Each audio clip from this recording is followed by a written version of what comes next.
કોઈનો પપ્પા હોય દાદા હોય તો દાદા એમ કે આ ઘર મેં બહુ મહેનત થી બનાવ્યું છે, આ મારું ઘર છે મારું ઘર છે, ઉપડી નીકળી જાય મારા ઘરથી બહાર નીકળી જા, તાર જો રખડવું હોય તો રખડ, મારું ઘર છે મારું ઘર છે, એમ આખી જિંદગી તમારી જોડે મારું મારું મારું કરતો હોય અને છેલ્લી ઘડીએ કદાચ મળતી ઘડીએ તે એને ચિંતા એ જ થતી હોય હારું આમ મરી ગયા પછી આવડું મોટું ઘર શું થશે, એટલે એને જીવ ચોરાઈ જાય.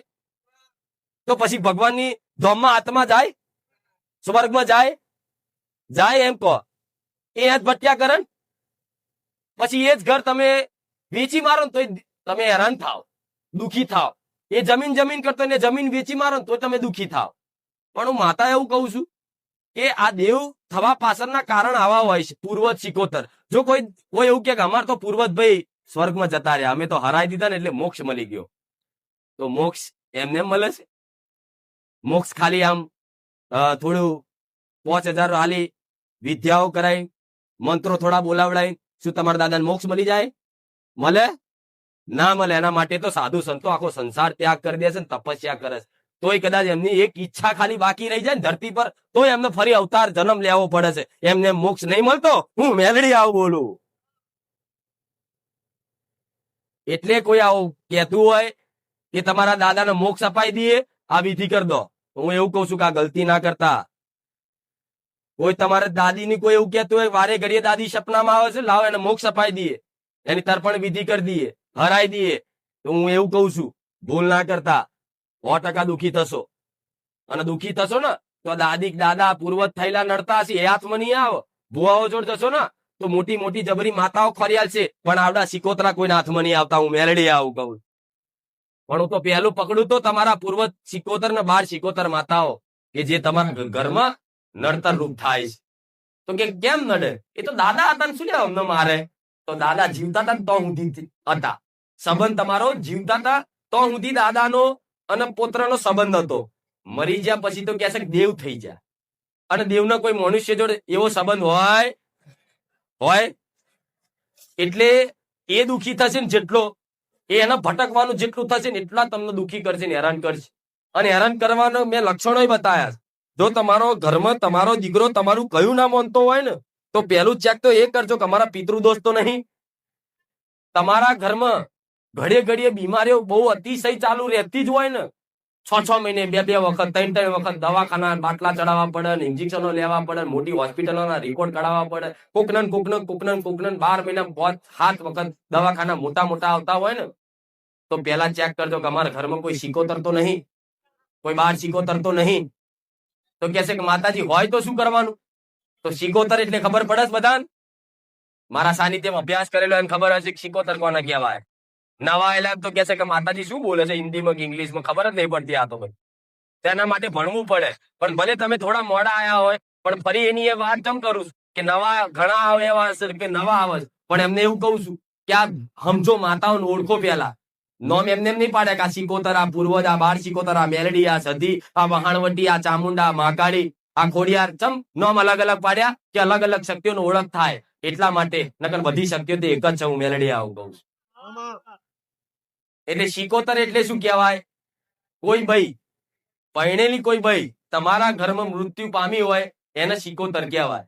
જેમ કે તમારી કોઈ દાદાની પહેલી પત્ની, જો ખાસ મોટું તકલીફ આજના જમાનામાં આવી હોય છે, બીમારીઓનું મુખ્ય કારણ, મોટું કારણ કે તમારા દાદાની 2 પત્ની હતી. પહેલી પત્ની કોઈ કમોતે મરી જઈ, કોઈ બીમારી મરી જઈ, પણ એની ઉંમર 40-45 વર્ષ હતી કે 50 વર્ષ હતી. અને જો કદાચ ભગવાનના ઘેર જતી રહી હશે અને તમારા દાદા બીજી ભાઈ લાયા, બીજી દાદી લાયા, પણ જો પહેલી ભાઈ જે મરી જઈ હતી એને જો નહીં બેહાડી હોય ને અને એના 12 મહિને યાદ નહીં કરતા હોય ને તો સમજી લો તમારા આખો વર્ષ ઇન્જેક્શનના ગોદાસ ખાવા પડે. હું મેલડી આવું કહું. આખો વર્ષ તમારા બાટલા જ ચડાવવા પડતા હશે. કઈકની દીકરીઓને તો લોહી નહીં બનતું, આવા આવા હુકાયેલા રે. અને ધૂણ કઈક તો ધૂણ હશે, કઈક દીકરીઓ નહીં ધૂણતી. ચોક મોડવે જાય, ચોક મઠમાં જાય, ચોક મંદિરે જાય એટલે જોરથી પોખ મેલીને રોવે. જાણે કે છે કે આ દીકરી ચમ રોવે, જોરથી રોવે, જાણે એને કોઈ ના હોય ને એવું રોવે. જોવો છો ને કઈક દીકરીઓ રોવા વાળી, અને હજુ કઈક બેઠી છે. આવું મેલેડી કહું છું. એટલે આ રોતી હોય ને તો ચેક કરજો પેલા કે આવી સિકોતર અમારી બાપ દાદાની તો નહીં, અમારા દાદાની કોઈ ભાઈ તો નહીં, અમારી કાકી કોઈ હરકીન મરી જાય એ તો નહીં, અમારી કોઈ પેઢીની કોઈ દાદી તો નહીં. આવું ચેક કર્યા વગર વારણ કરતા જો એક વખત વરાઈ નાખ્યું તો સમજી લો મારા જેવી 500 માતાઓ આવશે ને તોય તમારું કોઈ જગતમાં ભલું નહીં કરી શકે. હું લખી ના લઉં મેલડી. ભલું કરે તો તમારા ઘરના દેવ જ કરશે. હું તે તમારા માટે પારકું દેવ છું. તમારા માટે તો પારકી જ કહેવાઉં ને. મારો હક છે તો મારી વસ્તી જોડે 12 મહિને હું વ્યવહાર લઉં, મારીને લઉં કે માગીને લઉં તો મારો હક ચોશે મારી પેઢીની વસ્તી જોડે. પણ તમારો હક તમારી માતાઓ જોડે, તમારી શિકોતર માતા જોડે જ છે. એટલે સમજી લો એક વખત જો ઘરની માં આવી શિકોતર કરીને વરાય નાખી ને તો પેઢી બરબાદ થઈ જશે, દુઃખી થઈ જશે ને હાથમાં નહીં આવે. જગતમાં હું મેલડી આવું બોલું. એટલે હું માતા એટલું કહીશ કે આવું તમારા ઘરમાં તમે જાણતા હોય તો કોઈને કહેવાની રાહ જોતા નહીં. મારી કહેવાની રાહ ના જોતા. તમને સમજ છે, તમને સમજ આપું છું અને ખબર પાડું છું તો તમારે જાતે એનો વ્યવહાર કરી એને પાટલી પર કે ગમે તે મંદિર રોનું લાવી એના નોમથી ખાલી દીવો કરજો. અને હું એ કહું છું ખાલી તેલમાં ચોખાનું નિવેદ આલજો અને ચપટી ચવાણું ધૂપ આલી અને ખાલી પાણીનો ગ્લાસ ધરાવજો. હું એવું કહું છું 12 કલાક ના થાય પ્રમાણ ના મળે તો મને મેલડીને ખોટ કહેજો. એ તમારી શિકોતર માતાની ગેરંટી હું માતા લઉં છું. કેવું કામ કરવાનું તમારી ઘરની માને, તમારી એ ઘરની શિકોતર ને. પણ એ શિકોતરની ગેરંટી હું મેલડી એવી લઉં છું કે જો તમે જાણતા હોય કે અમારી પેઢીમાં આવી શિકોતર હતી કે કોઈ કુવામાં પડી જતી, કોઈ ગરમ પાહો ખાઈને મરી જતી અને જો લોહીએ લાગતી હશે તો તમને નડતર રૂપ થતી હશે ને હશે જ. એટલે જાણતા હોય ને તો ખાલી દીવો કરી અને ચોખાનું નિવેદ, માતાજી હોય આદ્ય શક્તિ હોય ને એને ઘીમાં નિવેદ થાય, ચોખાનું નિવેદ ઘીમાં થાય, ઘી ગોળ ને ચોખા. પણ કોઈ શિકોતર હોય ને તમારી ઘરની એને ચોખાનું નિવેદ પણ તેલમાં હાલવાનું. ખાલી આટલું ધૂપ કરી અને ચવાણું કરી અને ખાલી પાણીનો ગ્લાસ એક વખત તો ધરાઈ જો. હું એવું કહું છું 6 મહિનાથી કદાચ નોકરી ધંધો નહીં હોય અને 12 કલાકમાં જો નોકરીના પ્રમાણ ના લે તો ગોડા હું મેલડી મટી જાઉં. એની ગેરંટી હું ચમ લઉં છું. એ કોમ નહીં કરે ને તો હું કરાવડાવીશ. કર તને નિવેદન લાવીશ અને એક નહીં તારા 4 કોમ કરવાના 12 મહિના સુધી. જેમ કે હું તમારી દાસી નહીં કે રોજ તમારા કોમ કરવા આવું. પણ તમારી ઘરની માતાની ફરજ છે તમારું રોજ કામ કરવું. પણ તમે એને માનતા નહીં, એને પૂછતા નહીં, એને યાદ નહીં કરતા.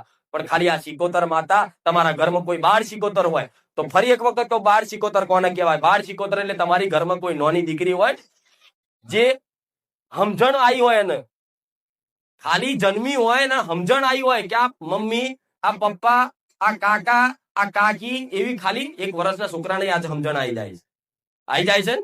1 વર્ષનું છોકરું હોય ને એ 1 વર્ષનું છોકરાને એવી ખબર પડે કે આ મારા માં છે, આ મારા પપ્પા છે, ખબર પડે છે ને. તો એટલું નાનું બાળ જો કદાચ કોઈ બીમારી ના કારણ કોઈ કમોતે આટલું બાળ બી કદાચ 1 વર્ષનું હશે અને એને ખાલી સમજણ આવી હશે કે મારા મમ્મી પપ્પા કે મારા દાદા દાદી અને બોલતા આવડ્યું હશે એને કે ખાવું છે કે મમ્મ ખાવું છે, ખાલી બોલતા ભાષા થોડી આવડી હશે ને, એની સમજ આ ધરતી પર આવી હશે ને. હું માતા એવું કઉ છું 1 વર્ષનું બાળ હશે ને તો એ બાળ શિકોતર તમને લાગશે ને લાગશે. હું મેલડી આવું કઉ છું. કેમ કે એને તો જીવન જોયું જ નતું. એ તો ખાલી ધરતી પર જન્મ લીધો ને તરત ભગવાનના ઘેર જતી રહી. એટલે એને તો જીવન જોયું જ નહીં. એટલે આત્મા એક છે ને એ જેટલી કકડતી હોય આવી કઈક નાની દીકરીઓના દુઃખના મોટા કારણ આવડી માતાઓ હોય છે. આટલી બાળ શિકોતર માતાઓ હોય છે. કઈક દીકરીના સ્વભાવ બગાડે, કઈક દીકરીને ક્રોધ કરાવે, કઈક દીકરીના છૂટા છેડા કરાવે, કઈક દીકરીને જબરી બીમારીઓ નાખે. આવડી એટલી બાળ શિકોતર. પણ આજના મનુષ્ય એટલા મૂર્ખા છે કે બાળે ઘડીએ જો સપનામાં આવતું હોય ને કે અમને કોઈક નાનું બાળ દેખાય સપનામાં, ઘડે કોઈ નાની દીકરી સપનામાં આવે, કોઈ ખાટલે આવીને બેસી જાય અને ઘરમાં 4-5 જણના આવા અનુભવ થયા જ હશે કે નાની કોઈ દીકરી આવે. પણ છતાંય આજના માણસો કોઈ આગળ વિચાર કરે નહીં અને એનો વ્યવહાર પૂરો ના થાય ને એટલે તમે દુઃખી થાવ. હું મેલડી આવું કહું છું. એટલે ખાલી નાની અમથી બાળ શિકોતર સમજી એને જતું ના કરતા. જો મને માનો છો ને અને સુખી થવું છે ને, સુખની આશા લઈને આયા છો ને તો મારા મત બતાયા માર્ગ ઉપર હેડવું પડશે. હું જેમ કઉ છું એમ કરજો. હું ગેરંટી આલું છું. હોનાના પત્રકમાં કહેતા હોય તો સિક્કો મારીને ગેરંટી આલું. જો એમાંથી બલવાર આગી પાછી વાત થાય ને તો હું મેલડી ગાદી છોડ દઉં. જગતમાં કોઈ ભૂ આવી ગેરંટી નહીં આલે. હું ગેરંટી આલું છું. જો કદાચ મારી વાતનું પાલન કરો, સુખના અજવાળા ના મળે ને ગોડા તો ગાદી પર બેસવાનું ધોળવાનું બંધ કરી દઉં.